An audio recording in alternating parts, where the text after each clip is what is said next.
Desapareció en plena luz del día, sobre una bicicleta rosa, en una carretera tranquila de Nuevo México, y jamás volvió a casa. Pero un año después, apareció una misteriosa fotografía en una gasolinera, mostrando a una joven atada y aterrada junto a un niño. ¿Era Tara Calico? ¿Fue secuestrada? ¿Sigue viva? Este caso rompió todos los esquemas, confundió al FBI, dividió a la prensa y dejó una pregunta que, décadas después, sigue sin respuesta. Detective, hoy te llevamos al corazón de uno de los misterios más escalofriantes de Estados Unidos. ¿Qué le pasó realmente a Tara Calico? Prepárate, porque lo que estás a punto de ver, podría cambiar la forma en que miras cualquier carretera solitaria. La imagen que ves en pantalla esconde uno de los enigmas más inquietantes en la historia del FBI. Un caso que ha desconcertado a investigadores y entusiastas del misterio durante décadas. El nombre de Tara Calico se convirtió en sinónimo de un secuestro rodeado de secretos, teorías escalofriantes y una fotografía que parecía dar respuestas, pero solo trajo más preguntas. ¿Quién era la joven atada y amordazada en esa Polaroid? ¿Era realmente Tara? ¿Y por qué, años después, aparecieron otras fotos igual de perturbadoras? Para entender la magnitud de este enigma, hay que remontarnos al 28 de febrero de 1969, cuando nació Tara Lake Calico en Estados Unidos. Su infancia transcurrió en un hogar que, aunque sufrió cambios tras la separación de sus padres y el nuevo matrimonio de su madre, seguía siendo estable y amoroso. Se establecieron en Belén, Nuevo México, un lugar que parecía perfecto para un futuro prometedor. Pero la realidad les tenía preparada una tragedia de la que nunca podrían recuperarse. A sus 19 años, Tara era una joven llena de vida, extrovertida y con una determinación admirable. Estudiaba psicología en la universidad, trabajaba en un banco y, además, era una apasionada del deporte. Estaba en una relación con un excompañero de la secundaria, otro joven deportista como ella. Su vida parecía encaminada, hasta el día en que desapareció sin dejar rastro. Lo que ocurrió después sigue siendo un rompecabezas sin resolver. Y esa Polaroid, encontrada en circunstancias inquietantes, solo agregó más sombras a la historia. En Belén, todos conocían a Tara. ¿Por qué? Porque todos los días, sin falta, la veían recorrer la ciudad en su bicicleta. Era su forma de liberar la mente, de desconectar, su ritual matutino. Siempre estaba en movimiento, ya fuera pedaleando por las calles o practicando algún otro deporte. Hasta que, el martes 20 de septiembre de 1988, todo cambió. Ese día, como cualquier otro, Tara se despertó con la misma energía de siempre, lista para su paseo en bicicleta. Pero antes de salir, tuvo una conversación con su madre, le avisó que, si no estaba en casa para el mediodía, ella la pasaría a recoger. Recordó que en uno de sus paseos anteriores, había tenido un problema con una llanta y tuvo que caminar de regreso durante kilómetros. No quería repetir la experiencia. Ese martes, Tara tenía todo planeado, jugaría tenis con su novio a las 12:30 del mediodía y luego tenía clases en la universidad. La joven no quería llegar tarde, pero, como suele suceder en las historias más aterradoras, nada salió como esperaba. A pesar de que Tara recorría esa misma ruta cada mañana, el peligro siempre acechaba. Incluso, su madre, Patty Doyle, había sentido la inquietante presencia de alguien siguiéndolas en su auto en una ocasión pasada, algo que la hizo decidir dejar de acompañarla en sus paseos. Fue entonces cuando le sugirió a Tara que llevara algún tipo de herramienta para defenderse, pero Tara, confiada y enérgica, rechazó la idea. Le dijo que estaba exagerando, pero, aún así, prometió tener cuidado. Y fue en esa ruta, en ese día aparentemente tan común, donde el misterio comenzó. Era una mañana como cualquier otra para Tara. Saldría de su casa a las 9:30 de la mañana con la bicicleta rosa de su madre, una neón con cables amarillos, ya que la suya estaba dañada. Se ponía sus auriculares, encendía su Walkman y comenzaba su ruta, escuchando música, sin imaginar que ese día algo horrible estaba por suceder. Pero cuando el mediodía pasó y Tara aún no regresaba, algo no estaba bien. Ella era conocida por su puntualidad, siempre tan responsable. La preocupación comenzó a crecer cuando, a las 2:05 de la tarde, su madre, Patty Doyle, tomó las llaves del auto y salió a buscarla a lo largo de su ruta habitual. Pero no había rastro de Tara por ninguna parte. Pensó que tal vez, como en otras ocasiones, Tara había regresado antes de lo previsto, pero al llegar a casa, nada. El miedo la invadió. Patty sintió que algo horrible había ocurrido. Desesperada, pensó que tal vez Tara había sufrido un accidente y empezó a llamar a los hospitales cercanos, dando la descripción de su hija, pero no tuvo suerte. Los minutos se convirtieron en horas, y Tara seguía sin aparecer. Ni siquiera su novio sabía nada de ella. Fue entonces cuando, con el corazón en un hilo, Patty decidió contactar al Departamento de Policía del Condado de Valencia para reportar oficialmente la desaparición de su hija. La noticia sacudió a toda la comunidad. Tara era conocida por casi todos en el vecindario, y varios confirmaron haberla visto esa mañana, pedaleando por la misma ruta de siempre. Nadie notó nada extraño, nada que indicara que algo malo estaba por ocurrir. Pero al día siguiente, las autoridades encontraron algo escalofriante cerca de la carretera estatal 47, pedazos de lo que parecía ser el Walkman de Tara. Y la cinta de su banda favorita, Boston, estaba allí, rota. ¿Qué había pasado en ese intervalo de tiempo? La búsqueda estaba a punto de adentrarse en territorio mucho más oscuro de lo que se imaginaban. Patty no dudó ni un segundo al reconocer esos objetos, el Walkman y la cinta de Boston eran de su hija. La madre de Tara sentía que estos podrían haber sido dejados allí a propósito, como una especie de señal para que la encontraran, como si Tara intentara dejar un rastro. Lo más inquietante era la ubicación de los objetos, a unos 100 metros de la autopista, junto a marcas de neumáticos que parecían indicar un enfrentamiento. Además, en el pavimento se distinguía una mancha de aceite y evidentes huellas de derrape, justo en el mismo lugar por donde solían pasar las bicicletas. Pero las autoridades no le dieron mucha credibilidad a la teoría de Patty. Dijeron que esos objetos podrían pertenecer a cualquier persona y, por más que se buscara, no había ni rastro de Tara ni de su bicicleta. A pesar de que cientos de personas peinaron el desierto y las zonas más remotas, el caso no avanzaba. Hasta que, sorprendentemente, 7 personas afirmaron haber visto a Tara el mismo día de su desaparición, a eso de las 11:45 de la mañana. Estas personas aseguraron que la joven iba pedaleando de regreso a casa, con sus audífonos puestos, sin notar que detrás de ella circulaba una camioneta Ford blanca, posiblemente un modelo de 1953, que la venía siguiendo. Algunos testigos afirmaron que el vehículo remolcaba una caravana. Pero, por más que las autoridades intentaron rastrear el vehículo, nunca pudieron dar con él. Con las descripciones de los testigos, se hizo un boceto del conductor y se publicó en periódicos y medios locales, pero las pistas nunca llegaron. 9 largos meses pasaron sin avances en el caso. Hasta que, el 15 de junio de 1989, una mujer informó a la policía sobre un hallazgo impactante, una fotografía Polaroid encontrada en un estacionamiento. En la imagen aparecían una joven y un niño, ambos amordazados con cinta adhesiva negra, las manos atadas a la espalda. Lo más inquietante de todo era que esta fotografía no había sido tomada en Belén, ni siquiera en Nuevo México, sino en el extremo este del país, en Florida, cerca de una tienda común. ¿Quiénes eran esas personas en la foto? ¿Estaban relacionadas con Tara?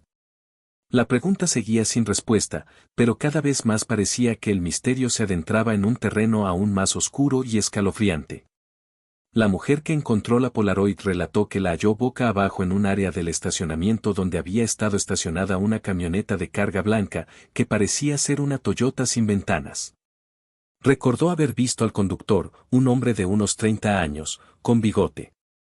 La mujer, al llegar a la tienda, notó la camioneta y la extraña fotografía en el suelo.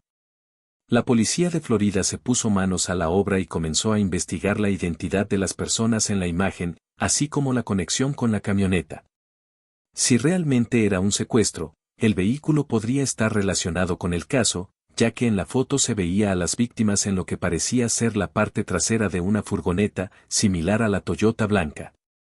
Se desplegaron operativos en las carreteras para interceptar a la camioneta y su conductor, pero nunca se logró rastrear ni identificar a ninguno de ellos. Sin embargo, en un giro crucial de la investigación, los expertos de Polaroid confirmaron que la fotografía debía haber sido tomada recientemente, ya que la película específica utilizada no estuvo disponible hasta mayo de ese año, 8 meses después de la desaparición de Tara. Esto hacía que fuera aún más aterrador. ¿Podría ser que Tara estuviera viva y atrapada en algún lugar? Al principio, la conexión con Tara no era evidente, pues el hallazgo se había hecho en Florida, a miles de kilómetros de donde había desaparecido.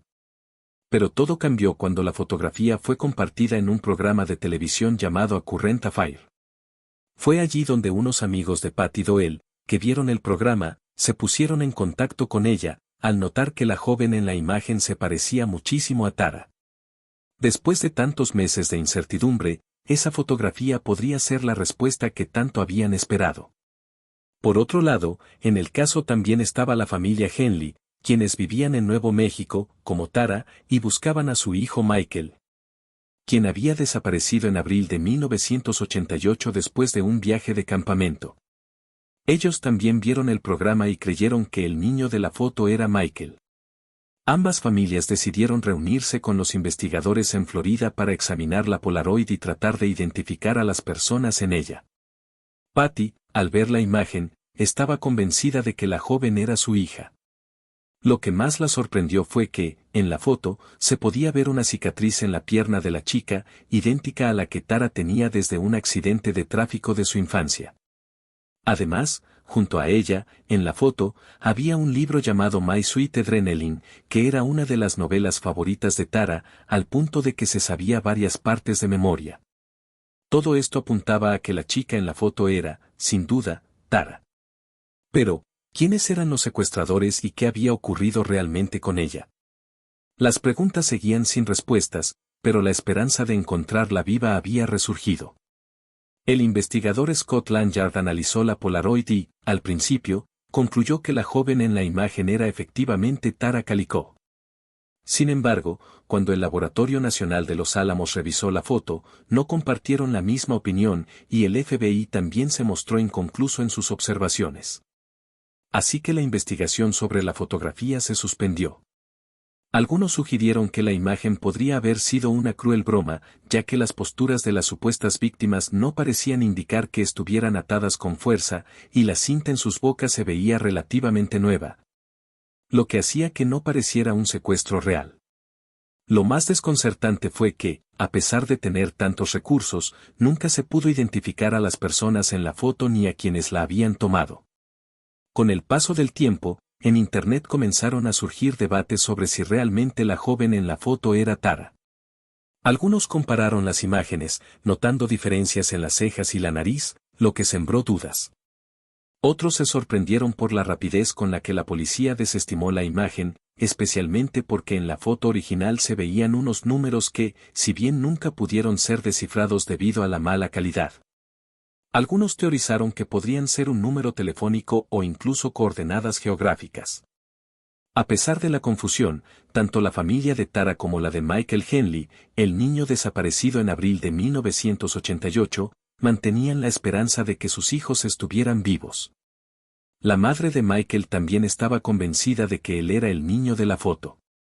Pero, lamentablemente, 2 años después, la esperanza se desvaneció. En 1990, los restos de Michael Henley fueron encontrados en un avanzado estado de descomposición en las montañas de Zuni, a unos 11 kilómetros de donde su familia había acampado y a solo 65 kilómetros de donde Tara había desaparecido. Los resultados forenses indicaron que Michael había muerto por inanición, luego de alejarse demasiado del campamento y perderse en el bosque. Debido a que su muerte fue accidental, nadie fue perseguido por este trágico desenlace. El misterio de Tara Calico, sin embargo, permaneció sin respuesta, con más preguntas que certezas. ¿Qué le ocurrió realmente a Tara? ¿Estaba viva en algún lugar o se trató de un caso más oscuro del que aún no tenemos todas las piezas? Tras la confirmación de la muerte de Michael Henley, la búsqueda de Tara Calico se desvinculó de su caso, y la teoría de que ella era la joven en la Polaroid perdió fuerza. La investigación, ya de por sí estancada, comenzó a perder credibilidad y parecía que el caso de Tara se desvanecía en el olvido. Sin embargo, lo que parecía ser un caso perdido dio un giro inesperado. Con el paso de los años, el nombre de Tara Kalikó se volvió conocido y su historia continuó siendo un tema de conversación en programas populares. Pero lo más inquietante es que, a pesar de los años, las Polaroids continuaron apareciendo, y algunas de ellas sugerían que las mujeres en esas imágenes podrían ser Tara. La primera de estas nuevas fotografías apareció cerca de un sitio de construcción en Montecito, California. Aunque la imagen era borrosa, era claro que la joven mostrada en la foto tenía la boca tapada con cinta adhesiva y detrás de ella se distinguía una almohada de tela a rayas de color azul claro. Lo extraño es que esta almohada coincidía con la que aparecía en la primera Polaroid encontrada en Florida. Además, esta foto fue tomada con una película que estuvo disponible en junio de 1989, lo que la hacía aún más relevante, ya que coincidía con el periodo posterior a la desaparición de Tara. La segunda fotografía fue aún más perturbadora. En ella se veía a una mujer y un hombre en lo que parecía ser un tren Amtrak. La mujer estaba ligeramente atada por la boca y las manos con lo que parecía ser una gasa, y llevaba unos anteojos de montura gruesa de color negro. El hombre que la acompañaba parecía sujetarla con fuerza mientras se reía. Esta Polaroid fue tomada con una película que no estuvo disponible hasta febrero de 1990, lo que situaba la imagen aún más tarde en el tiempo. A pesar de las similitudes entre las mujeres en estas fotos y Tara, Patty Doyle, la madre de Tara, no pudo evitar sentir una mezcla de esperanza y escepticismo. Mientras que ella creía que la mujer en la primera foto podría ser su hija, la segunda imagen la hacía pensar que podría ser solo una broma cruel o un engaño sin relación alguna con su hija. El caso seguía siendo un misterio inquietante, alimentado por las extrañas Polaroids que continuaban surgiendo, pero sin respuestas definitivas. ¿Era Tara la joven en estas fotos? ¿O alguien estaba jugando con el dolor de las familias involucradas? La incertidumbre seguía acechando a cada paso. A pesar de las dudas, Michelle, la hermana de Tara, confirmó que las mujeres en las Polaroids tenían un parecido sorprendente y tranquilizador con Tara. Sin embargo, añadió que, a pesar de las similitudes, la familia había tenido que identificar muchas otras fotos a lo largo de los años, y todas, excepto estas tres, habían sido descartadas. Aún así, el misterio persiste, ya que, sorprendentemente, ni el FBI ni las autoridades han podido identificar a las mujeres de las Polaroids ni al hombre que aparece en una de ellas. Lo impactante de todo esto es que no se trata de imágenes recientes o manipuladas por inteligencia artificial. Las fotos siguen siendo un misterio sin resolver, y el FBI mantiene la teoría de que Tara fue secuestrada por alguien que la conocía, un miembro de su comunidad o un individuo que seguía su rutina diaria. Esta teoría estuvo respaldada por muchos durante años, especialmente por personas que aseguraban haber visto a Tara en diferentes lugares del país desde su desaparición. Sin embargo, algunas de estas versiones, como las que afirmaban que Tara fue vista trabajando en un club de strippers o como prostituta bajo coacción de sus secuestradores, fueron descartadas rápidamente por el FBI, considerándolas como rumores infundados. Una teoría más aterradora y, a la vez, más creíble, fue la que involucraba al asesino serial David Parker Ray. Se pensó que él pudo haber secuestrado y ocultado el cuerpo de Tara, ya que Ray había residido en Nuevo México y algunos testigos lo habían visto en la misma carretera donde Tara desapareció, acechando a posibles víctimas. Esta teoría no parece tan absurda, considerando las numerosas víctimas de Ray que siguen sin ser identificadas y su reputación como un monstruo sin freno. La conexión con Tara Kalikó tiene sentido, pero, como tantas otras teorías, sigue siendo especulación. Al final, el misterio sigue intacto, con más preguntas que respuestas, y Tara Kalikó continúa siendo una sombra que acecha a todos los que buscan una verdad que, hasta ahora, parece estar fuera de alcance. La lucha de la familia de Tara y sus amigos nunca se detuvo, a pesar de que, en 1998, el caso fue cerrado oficialmente y Tara fue declarada muerta.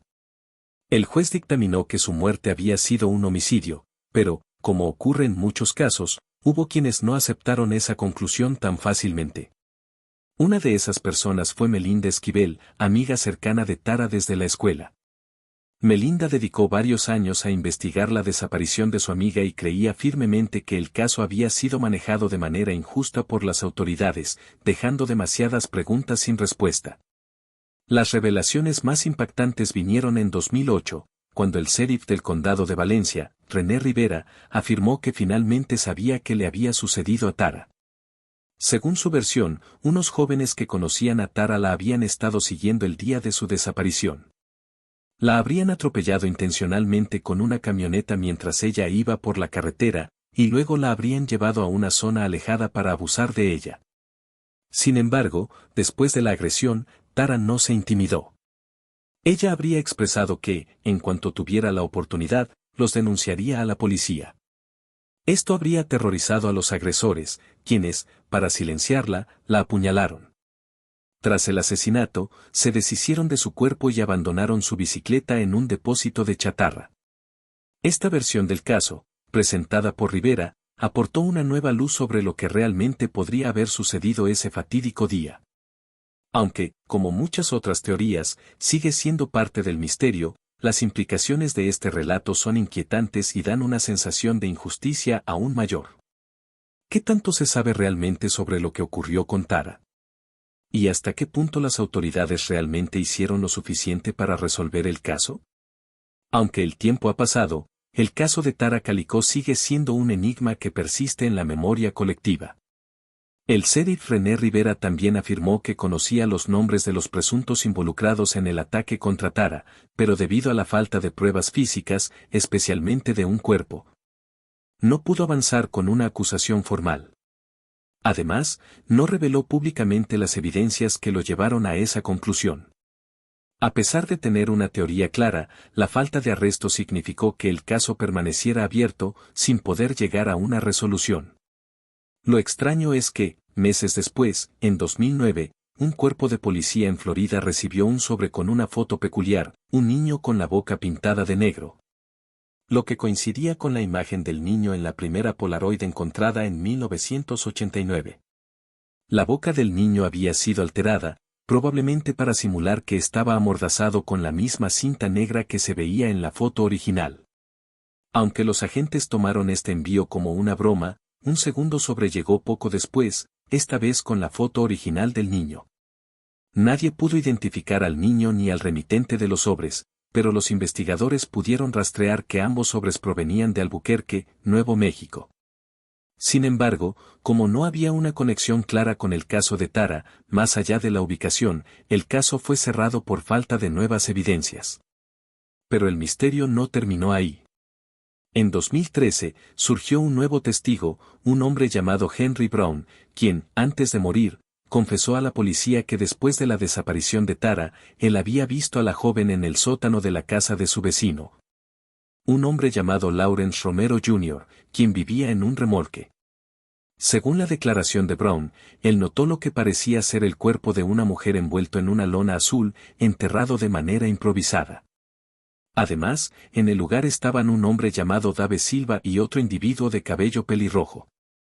Esta nueva información reabrió una posible pista en el caso de Tara Calicó, pero, como tantos otros detalles a lo largo de los años, se trató de una confesión que, aunque perturbadora, no aportó suficientes pruebas para esclarecer completamente lo ocurrido.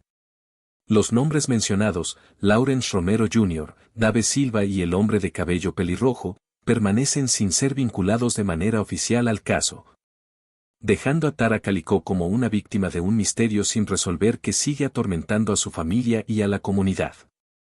El testimonio de Henry Brown era inquietante, ya que coincidía en muchos aspectos con lo que había dicho el sheriff Rivera años antes.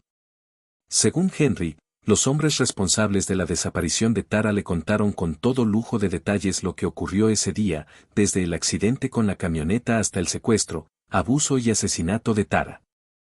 Aunque Henry insistió en que los asesinos lo amenazaron de muerte si los delataba, muchos se preguntaron por qué, si realmente temía por su vida, se arriesgaría a contarles el crimen con tantos detalles.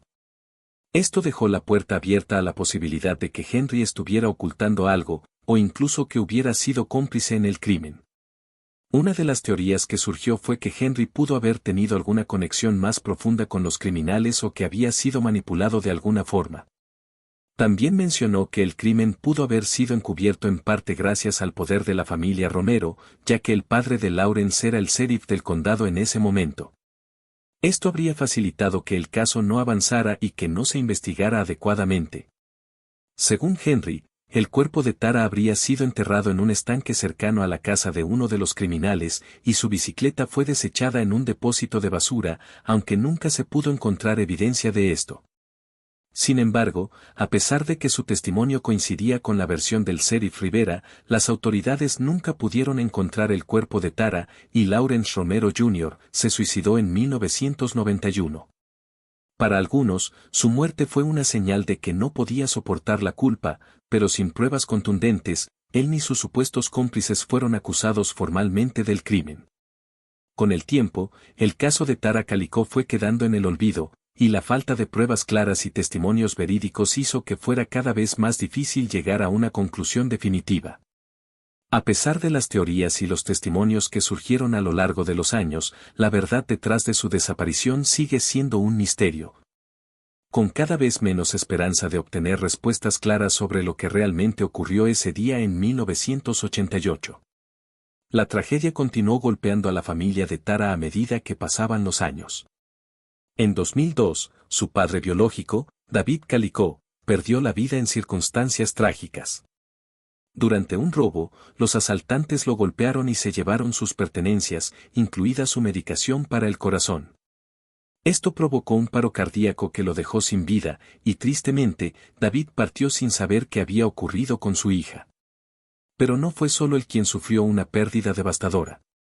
Su madre, Patty Doyle, también sufrió enormemente. Debido a sus problemas de hipertensión, comenzó a padecer una serie de derrames cerebrales que finalmente acabaron con su vida el 11 de mayo de 2006. A pesar de su sufrimiento, Patty nunca dejó de pensar en su hija Tara. A lo largo de los años, junto a su esposo, mantuvieron el dormitorio de Tara tal y como lo dejó el día de su desaparición. Incluso cada Navidad y cumpleaños, le dejaban regalos, como si todavía estuviera allí, esperando regresar. A pesar del dolor, Patty continuaba aferrándose a la esperanza de que algún día encontraría a su hija. Cada vez que veía a una joven pasar en bicicleta, se emocionaba y la señalaba con la esperanza de que fuera Tara.